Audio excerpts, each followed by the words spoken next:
So you think you're an awesome product manager already and you don't need any help to get better. Well, maybe you should just pause this video right now, slap your face a few times, maybe have a cold shower, stare at a wall for a while, perhaps even get some professional help. And once you've done that, come back. For everyone else, stick around as I'm going to get into the 8 signs of a top product manager.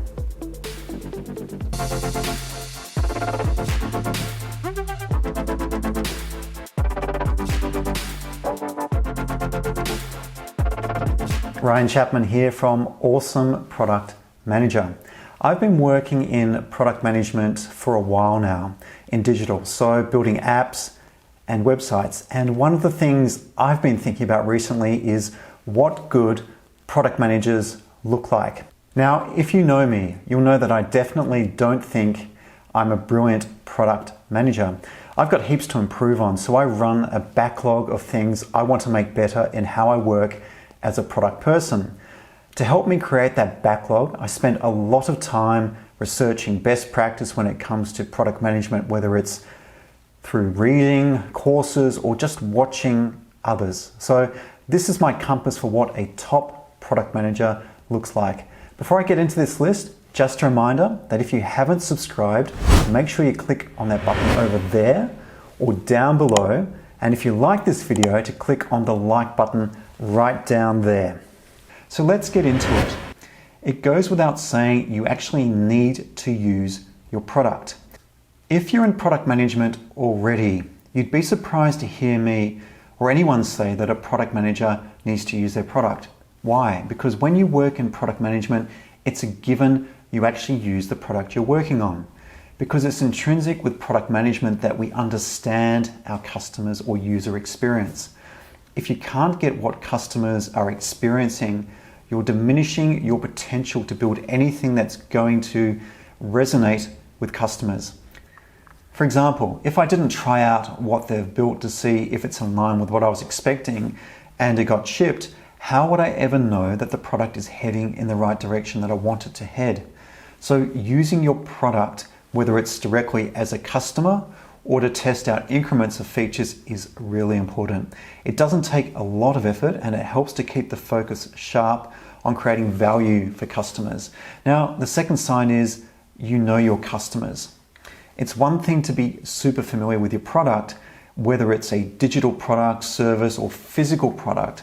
But if you don't know your customers, you have a gap with being able to create products and features that resonate with customers.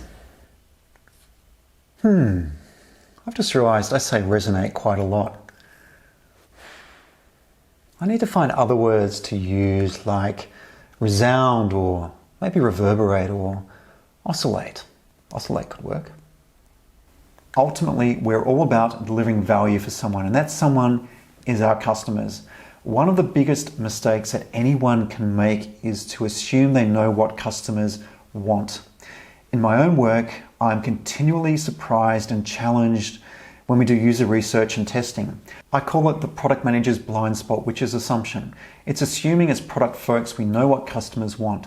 The only person I have ever seen do that successfully so far was Steve Jobs, but he was a freak. Mere mortals like you and me, we've got no chance at figuring out what customers want by ourselves. So good product managers actually spend time with their customers, whether it's face-to-face time, reading feedback, calling customers, user research, or testing. And here's a tip. Get your product delivery team to spend time with your customers too. It can help them get the customer context when they are building products and features, and means they ultimately get the value of what you want to create. Number 3, understand the market. If there's one thing that catches product managers out more than anything else, it's how unpredictable the market can be. The one certainty in any market for a product manager is that there is always going to be uncertainty. But good product managers, they know this and they deal with it by keeping on top of current trends in the market at any point in time. Why is understanding the market so important? It sets direction and relativity. The best way of explaining this is through a quote I like from ice hockey legend Wayne Gretzky. I skate to where the puck is going to be, not to where it has been. There's no point creating the most amazing product with mind-blowing customer experience if there's no one who will buy it or use it. There's no science involved with understanding the market, but spending time catching up on news, speaking with customers, connecting with researchers to create a wide range of data points that you can then join the dots on is where you can really stand out as a product manager. For example, I make it a point a couple of mornings every week to get up early and go through my go-to places for news and information, kind of like jigsaw pieces. I don't always have a complete view, and I don't think any product manager could be expected to have that complete picture, but I'm definitely informed. This means that when it comes to building products and features, I think I've got a good sense of what will fly and what will face headwinds. Next, understand your competitors. So product managers use their product. They know their customers and they know the market, and they also need to understand their competitors as well. This ties in nicely with knowing the market. If you're able to somehow join this with the 3 other quadrants, then you have the edge as a product manager. One thing though, never use your competitors as the compass for where you want to be. Use them instead as a reference point to understand how they position their product, how they pitch to customers, and any key advantages they have around building and delivering products that could be leveraged. For example, where a competitor has focused on building out products and features that focus on a specific theme or segment, then good product managers want to understand why. Do they see a trend emerging, or is it because it's an area they excel in? Good product managers are great at being able to identify where competitors have tapped into a hidden opportunity that could also provide similar opportunities for the product manager and their team too. The 5th sign is they are great servant leaders. I talk a bit about servant leadership in another video here on YouTube on empowering your teams. You'll find a link below in the description as well as at the end of this video. But servant leaders are all about having a unique blend of skills like listening, empathy, self-awareness, vision, and humility that a product delivery team can draw upon from their product manager to help them do what they do best, which is deliver. I've yet to see a great product delivery team succeed with a product manager that wasn't a good servant leader. So this is really powerful. From my own experience, it's a matter of rolling your sleeves up as a product manager, supporting your team, removing obstacles, and getting out of the way so they can just get on and do the work. Number 6, good product managers are inclined to be natural storytellers. Communication skills are essential when it comes to product management. This includes written, visual, as well as verbal. Whether it's people on a bus, their delivery team, or their boss, good product managers just want to communicate in ways that exposes their inclination towards being empathetic and putting themselves in the shoes of customers. Of course, they're brilliant at being able to explain to anyone the why or the purpose of what they do and their products and features, but it's just not about being good at storytelling. It's about having passion and energy for it.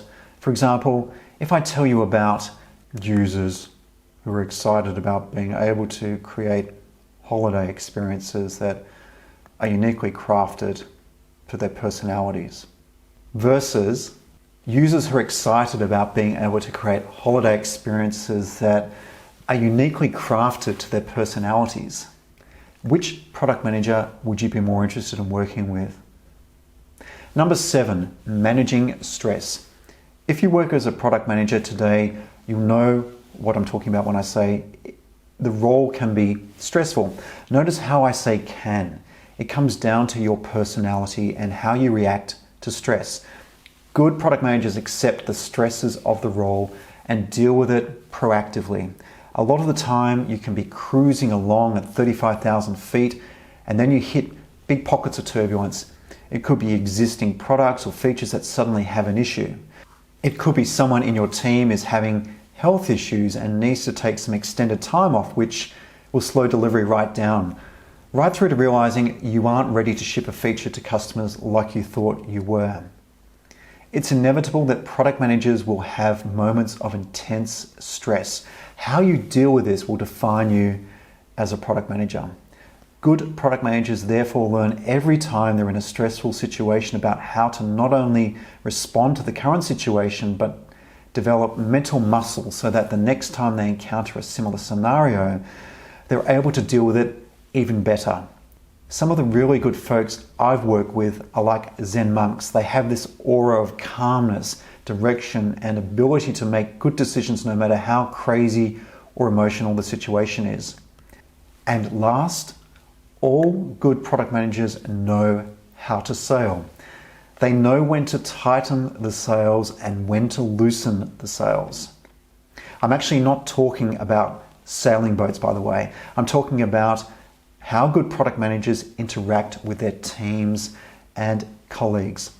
They know when to lead from the front, so they take decisive action, make quick decisions, and hold people accountable.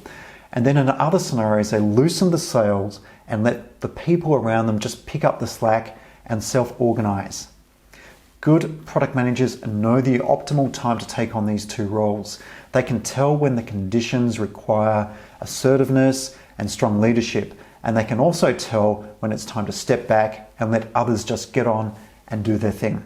It's kind of yin and yang stuff, but if you play too much in the assertive role, you'll end up with disengaged folks around you. If you play too much in the backseat role, you can become unproductive and ineffective. So knowing when to keep those sails tight and when to let them loose comes back to experience. And good product managers double down early on in their careers to develop that experience. So there you have it, 8 signs of a top product manager. How do you stack up as a product manager? Do you have these attributes? Let me know in the comments below. I'd be really interested to hear your thoughts and any ideas you have on what makes a good product manager. And remember to subscribe, and if you liked this video, let me know by clicking on that like button down there. As always, you're awesome. Keep being an awesome product manager, and as I say in French, à plus tard. Catch you soon. Right, so what can I use instead of resonate? Maybe engages, excites. What about motivates? Motivates could work. Entertains? No. There's innervate. Sounds a bit like innovate. I don't think so.